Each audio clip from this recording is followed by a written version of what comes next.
On the left, Josh Orton, senior advisor at Progressives United and a former leadership aide to Senator Harry Reid.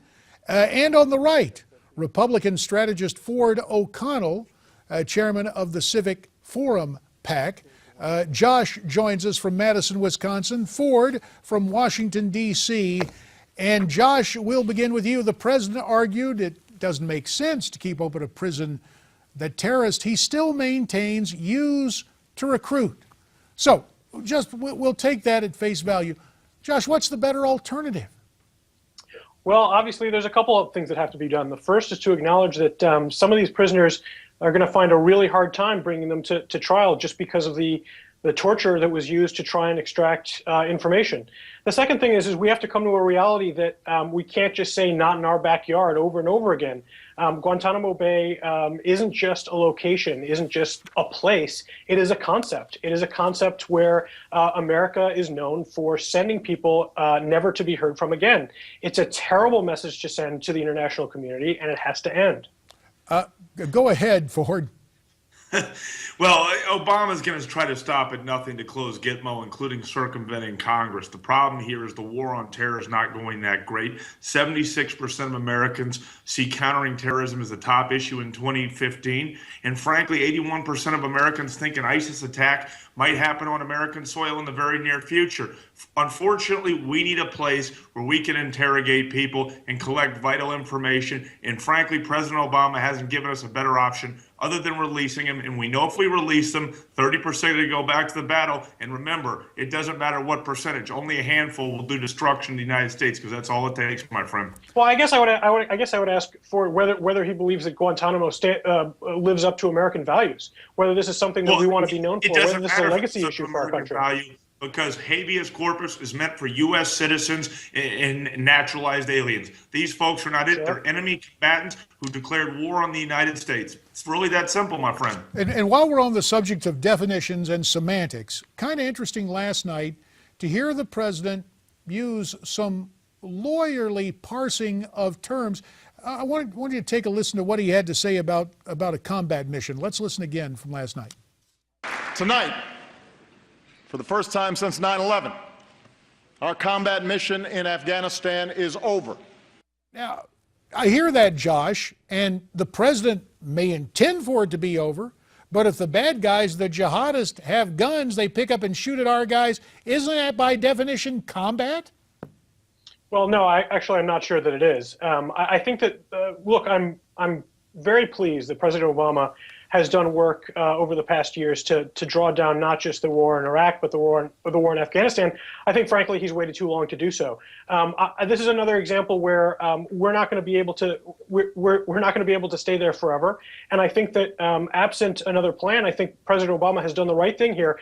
Of course, look, this isn't going to be something that can happen overnight. And I think for a long time, conservatives got away with accusing Democrats of wanting to just cut and run, which was absolutely not the case. We've seen what a danger to our troops a full mission like this has been in Afghanistan. I'm very glad that President Obama has drawn this war into a close. All right, Ford, your take on the end of combat in Afghanistan. Well, the president's doing verbal gymnastics, okay? And the bottom line is Josh, make sure you tell the next American service member who dies in Afghanistan that it's not combat, okay? The bottom line is President Obama despises the war on terror. He blames Bush, and he's going to continue to pretend that Afghanistan's not happening because he wants to say he executed a campaign promise. And the problem is the world's a dangerous place, and unfortunately, we're still in Afghanistan. So yes, we are in combat. Let's be clear for just a second. Very I don't quickly, think that President 10 Obama, seconds. Go ahead. I don't think President Obama said that our troops were out of danger. He said that he was ending combat missions.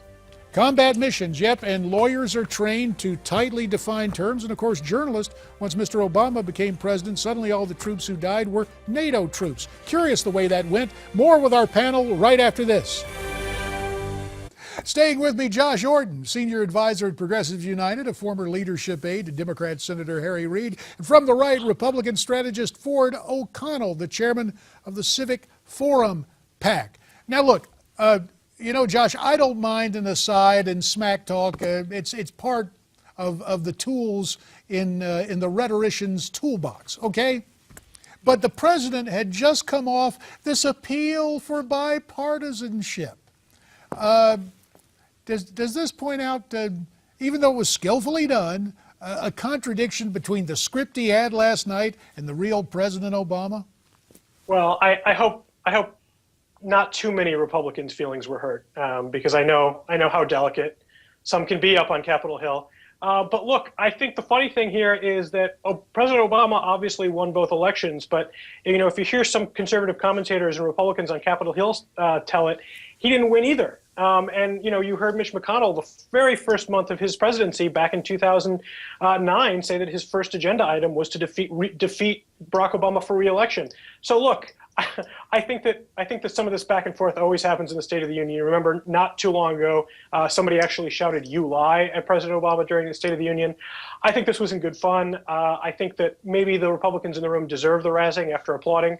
So I'm happy with it. Well, it's kind of interesting, Ford, because there's amnesia. The president can point out his 2 presidential wins, but the most recent election he and his party lost. And that's like expunged from the memory bank. Well, this is the textbook definition of passive-aggressive taunting. Basically, President Obama doesn't care about the 2014 midterms, even though the GOP made historic gains. That's wiped off. To him, it was a low turnout election. He's in charge. He's going to pursue his agenda. He's the president. He's won twice. He doesn't really care what Republicans have to say. Why? Because in his opinion, the economy's on the uptick. And frankly, I don't think he really understand why his party got shellacked in 2014. That's because the economy's not growing fast enough, and most Americans think the country's going in the wrong direction. It's up to Republicans to figure out how to circumvent Obama because he doesn't have the middle class best interests at heart. Well, he's still the president, and he issued a threat last night. Let's take a listen.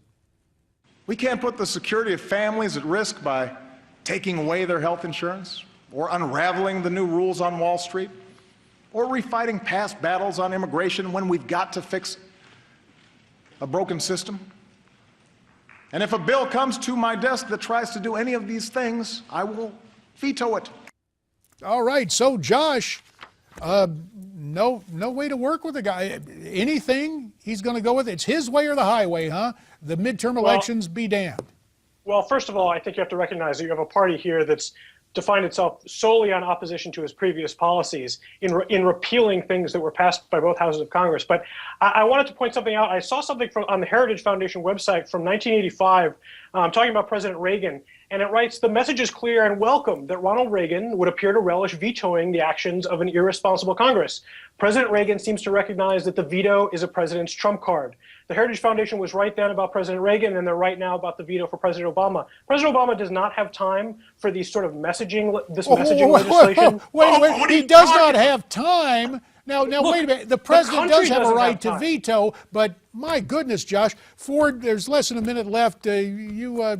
Take it up with Josh. CNN's Wolf Blitzer, okay, somebody who's not exactly a card-carrying Republican goes, "I've never heard of a president issue so many vetoes in a State of the Union, and I think the man's covered more than 20 of them." And frankly, many of these items that Republicans are pushing, like the Keystone Pipeline, actually have more than a majority of opinion in their favor. The mere fact is the president doesn't want to work, and I agree with actually Senator Ted Cruz because he made a great point last night. It's time for the Republicans to move on, figure out what they can work with the president on and what they can't. They're just going to have to get a super majority because nothing's going to change. The country does not have time to debate again whether or not, for the 60 millionth time, whether we should repeal Obamacare. President Obama made points about how we need to continue growing the middle class and continue on this recovery. We are out of time. It's truly a 4-letter word. We'll have you back real soon. Josh and Ford, our thanks, and America's Forum will be right back.